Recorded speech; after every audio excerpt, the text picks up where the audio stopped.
Krishna Nagar colony में एक संयुक्त परिवार रहता था। उस परिवार में कामिनी और सरिता नाम की दो जेठानी देवरानी रहती थी। दोनों की एक एक बेटी थी। सरिता की बेटी का नाम था रूपल और कामिनी की बेटी का नाम था सपना। कामिनी की बेटी सपना दिखने में बहुत सुंदर थी, वहीं सरिता की बेटी रूपल का रंग सांवला था और चेहरे पर कई दाग धब्बे थे। लेकिन दोनों अपनी अपनी बेटियों से बहुत प्यार करते थे। सरिता के पति किशोर की मृत्यु कुछ साल पहले ही हो चुकी थी। दूसरों के घरों में साफ सफाई का काम करने जाया करती थी, लेकिन सरिता ने अपनी बेटी रूपल को कभी किसी चीज की कोई कमी नहीं होने दी। ऐसे ही धीरे धीरे समय बीत रहे थे, लेकिन एक दिन सरिता का सीढ़ियों से उतरते वक्त पैर फिसल गया और सर पर गहरी चोट लगने की वजह से उसकी मृत्यु हो गई। माँ सरिता की मौत की खबर सुनकर रूपल बुरी तरह रोने लगी। माँ, आप मुझे इस तरह छोड़कर अकेले नहीं जा सकती। मेरा आपके सिवा इस दुनिया में है ही कौन? मैं आपके बिना नहीं रह पाऊंगी। मुझे भी अपने पास बुला लो माँ। रूपल को रोता देख कामिनी गुस्से से बोली, चुप कर मनहूस, इस तरह रोने से तेरी मरी हुई माँ वापस नहीं आ जाएगी। अब तेरी माँ का अंतिम संस्कार भी मुझे ही करना पड़ेगा। एक तो पहले से इस घर में पैसों की इतनी तंगी है, ऊपर से अब तेरा खर्चा भी मुझे उठाना पड़ेगा। हाँ।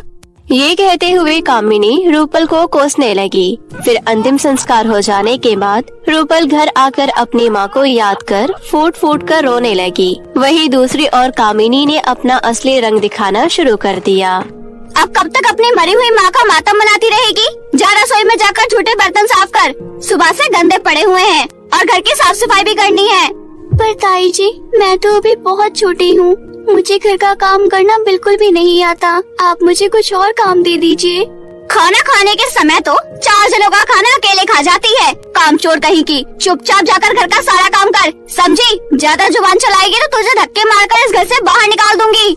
कामिनी की बात सुनकर रूपल डर कर जैसे तैसे घर की सफाई करने लगी। उसके बाद झूठे बर्तन धोए। फिर थक हार कर रूपल जैसे ही अपने कमरे में जाकर आराम करने लगी, इतने में वहाँ कामिनी आ पहुँची और गुस्से से बोली, अच्छा, तो महारानी यहाँ आराम फरमा रही हैं। चल जल्दी से उठ और जाकर सपना बेटी के लिए खाना गरम कर, वो स्कूल से आती ही होगी।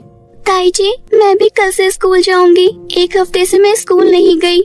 बढ़िया है स्कूल जाने वाली। तेरे स्कूल चले जाने के बाद क्या तेरी मरी हुई माँ घर का काम करने आएगी? जा और जाकर खाना गरम कर। रूपल रोते हुए किचन में जाकर खाना गर्म करने लगी, लेकिन गैस की आंच तेज होने की वजह से सारा खाना जल गया। तभी वहाँ कामिनी गुस्से से चिल्लाती हुई आई और बोली, सत्यानाश हो तेरा, मुझे पता है तू मेरी बेटी से बहुत जलती है। तूने जानबूझकर खाना चलाया है ना? नहीं ताई जी, मैंने ये जानबूझकर नहीं किया, गलती से हो गया। आगे से मैं ध्यान रखूंगी, मुझे माफ कर दो। मुझे सब पता है, तूने ये सब कुछ जानबूझकर किया है ताकि मेरी बेटी स्कूल से आकर खाना ना खा पाए। तुझे इसकी सजा जरूर मिलेगी। आज तुझे खाना नहीं मिलेगा, एक दिन भूखी रहेगी, तभी तेरी अकल ठिकाने आएगी। मॉम, आपको पता है हमारी कॉलोनी में अगले हफ्ते ब्यूटी कंपटीशन होने वाला है और जो कोई भी इस कंपटीशन को जीतेगा उसे पूरे 1 लाख रुपए का इनाम मिलेगा। साथ ही साथ उसे फिल्मों में काम करने का मौका भी मिलेगा। मॉम, मुझे फैशन कंपटीशन किसी भी हालत में जीतना है। मेरी प्यारी बेटी, मुझे पता है ये कंपटीशन तू ही जीतेगी। पूरी कॉलोनी में तुझसे ज्यादा सुंदर कोई नहीं है। मॉम, इस कंपटीशन को जीतने के लिए मुझे ब्रांडेड और सबसे महंगा गाउन चाहिए। मैं पूरी कॉलोनी में सबसे सुंदर दिखना चाहती हूँ। क्यों नहीं मेरी राजकुमारी बिटिया, मैं तुझे सबसे महंगा और ब्रांडेड गाउन खरीद कर दूंगी।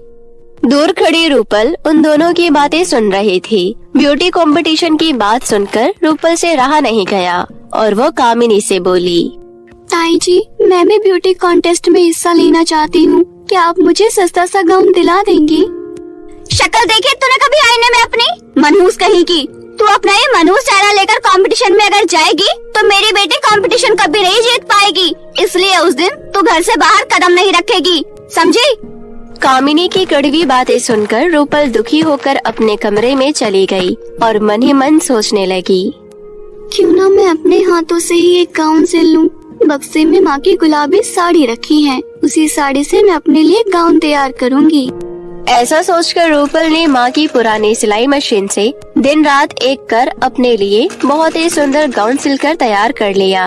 तभी सपना उसके कमरे में आ गई और इतना सुंदर गाउन देखकर ईर्ष्या से जलते हुए बोली, अरे इसका गाउन तो मेरे गाउन से भी ज्यादा सुंदर है। मुझे कुछ न कुछ करना पड़ेगा, नहीं तो ये ब्यूटी कंपटीशन जीत जाएगी। ऐसा सोचकर सपना रात को रूपल के सो जाने के बाद चोरी छुपे उसके कमरे में गई और उसका गाउन चुराकर एक खाली स्थान में ले जाकर जला दिया। जब अगली सुबह रूपल सोकर उठी तो उसने देखा उसका गाउन कमरे में नहीं है। वो घबराते हुए गाउन को इधर उधर ढूंढने लगी। तभी वहाँ सपना आई और बोली, क्या हुआ, क्या ढूंढ रही हो? दरअसल मेरा गाउन कहीं नहीं मिल रहा। मैंने बड़ी मुश्किल से सिलकर तैयार किया था। तुमने कहीं मेरा गाउन देखा क्या? अच्छा, वो गाउन वो गाउन तो मैंने जला दिया। तुम मेरी बराबरी करने चली थी ना? अब देखती हूँ तो कैसे बिना गाउन के कंपटीशन में हिस्सा लेती है। सपना की बात सुन रूपल रोते हुए घर से दूर नदी किनारे जाकर बैठ गई। अब मैं क्या करूं? मैंने बड़ी हिम्मत से माँ की साड़ी से अपने लिए गाउन सिला था, लेकिन सपना ने मेरा गाउन जला दिया। अब मैं ब्यूटी कॉन्टेस्ट में हिस्सा नहीं ले पाऊंगी। ये कहते हुए रूपल रोने लगी। तभी वहाँ से आसमान के रास्ते एक सुंदर परी गुजर रही थी। रूपल के रोने की आवाज सुन परी बोली, बेचारी बहुत दुखी लग रही है, मुझे चलकर उसकी मदद करनी चाहिए। ये कहते हुए परी रूपल के पास गई। परी को अपने सामने देखकर रूपल चौंक गई। कहीं मैं सपना तो नहीं देख रही? आप परी ही है ना? हाँ, पर तुम यहाँ बैठकर रो क्यों रही हो? क्या बात है, मुझे बताओ। रूपल ने रोते हुए परी को सारी बात बताई, जिसे सुनकर परी ने कहा, ये तो बहुत ही बुरा हुआ, लेकिन कोई बात नहीं, मैं तुम्हें जादुई गाउन देती हूँ। इस गाउन के जादू से तुम ब्यूटी कंपटीशन अवश्य जीत पाओगी। रूपल परी का धन्यवाद कर खुशी खुशी जादुई गाउन लेकर घर लौट आई। जैसे ही उसने गाउन पहनकर देखा, वो परी की तरह खूबसूरत बन गई कि तभी सपना उसके कमरे में आ गई और रूपल को इतना सुंदर गाउन पहने हुए देख बोली, अरे रूपल, तुम इतना सुंदर गाउन कहाँ से लेकर आई? ये गाउन मुझे एक परी ने दिया है। रूपल की बात सुन सपना ईर्ष्या से मन ही मन जलते हुए बोली, क्यों ना मैं इस गाउन को चुरा लूं? मैं इस रूपल की बच्ची को किसी भी कीमत में कंपटीशन जीतने नहीं दूंगी। ऐसा सोचकर सपना ने मौका पाकर जादुई गाउन चुरा लिया और अपने कमरे में ले जाकर उस गाउन को पहनकर देखने लगी। अब तो मैं ही विनर बनूंगी और 1 लाख रुपए भी मेरे होंगे। ये कहते हुए सपना बहुत खुश हो रही थी, लेकिन गाउन पहनते ही सपना एक बदसूरत लड़की में बदल गई। अपनी ऐसी हालत देख सपना जोर जोर से रोने लगी। अरे मैं काली कैसे हो गई? अब मैं कंपटीशन कैसे जीतूंगी? ये कहते हुए सपना रोई जा रही थी। तभी जादुई गाउन में से आवाज आई, ये तुम्हारे किए की सजा है दुष्ट लड़की। तुमने बेचारी रूपल पर बहुत अत्याचार किए हैं, इसलिए तुम सदा अब ऐसे ही रहोगी। ये सुन सपना ने घबराकर जादुई गाउन को उतार फेंका और अपने किए पर पछताने लगी। वहीं दूसरी तरफ रूपल जादुई गाउन के जादू से ब्यूटी कंपटीशन जीत गई और साथ ही उसे 1 लाख रुपए का इनाम भी मिला। इस तरह रूपल की जिंदगी जादुई गाउन की जादू की वजह से बिल्कुल बदल गई और वो हंसी खुशी अपना जीवन जीने लगी।